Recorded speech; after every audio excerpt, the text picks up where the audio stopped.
রণক্ষেত্রে পরিণত হয়েছে ভারতের মণিপুর রাজ্য। এদিন রাজধানীর ইম্ফলে নেমে আসে শিক্ষার্থীরা। তাদের ছত্রভঙ্গ করতে টিয়ার গ্যাস নিক্ষেপ করে পুলিশ। সকাল থেকে বিভিন্ন শিক্ষা প্রতিষ্ঠানে শিক্ষার্থী রাজভবনে আসা শুরু করে। অনেক জায়গায় তাদের বাধা দেয় রাজ্য পুলিশ এবং কেন্দ্রীয় বাহিনীর সদস্যরা। এক পর্যায়ে তারা রাজভবনের সামনে অবস্থান নেয়। এ সময় রাজ্যের প্রধান সরকারি ভবন থেকে দেশীয় পতাকা নামিয়ে সাতরঙ্গা পতাকা উড়িয়েছে শিক্ষার্থীরা। ভারতীয় গণমাধ্যম ইন্ডিয়া টুডের এক প্রতিবেদনে বলা হয়েছে, বিক্ষোভকারীরা রাজভবন ও থৈবালের জেলা প্রশাসকের কার্যালয়ে হামলা চালায়। এ সময় ডিসি অফিসে টানানো পতাকা নামিয়ে সাতরঙ্গা একটি পতাকা উড়ায় তারা। ইডেন বে কক্সবাজার সমুদ্র সৈকতের উপর নিজেদের একটি ঠিকানা। মাত্র ৫ লাখ টাকায় আপনিও হয়ে যেতে পারেন এই হোটেলের মালিক। ইডেন বে, আ কনসার্ন অফ ভাইয়া হোটেলস। শিক্ষার্থীদের অভিযোগ, রাজ্য সরকার নিরাপত্তা ব্যবস্থায় বড় ধরনের ব্যর্থতার পরিচয় দিয়েছে।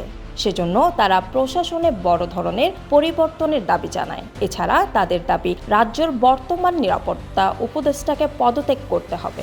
একই সঙ্গে মণিপুরে শান্তি ফেরার রাজ্য সরকারের হাতে সর্বোচ্চ ক্ষমতা হস্তান্তর করতে হবে। বিক্ষোভকারীরা বলেছে, চলমান সংকটে আরও ভালোভাবে মোকাবেলা করার জন্য নিরাপত্তা অভিযানের দায়িত্ব স্থানীয় কর্তৃপক্ষের নেওয়া উচিত। ইস্ট মোজোর প্রতিবেদনে বলা হয়েছে, শিক্ষার্থীরা নতুন করে যে পতাকাটি উড়িয়েছে সেটি কাঙ্গলিপাক বা সালাইটারের পতাকা বলে ধারণা করা হচ্ছে।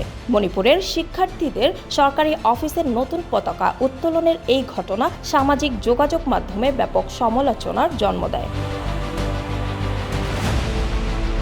মণিপুর রাজ্য লাগাতার লুটপাট ও অশান্তির খবর মিলছে, এমনকি মৃত্যুর খবরও সামনে আসছে। এই হিংসার আগুন শুরু হয় গত বছরের ৩ মে। শনিবার নতুন করে এই হিংসায় মৃত্যু হয় ৫ জনের।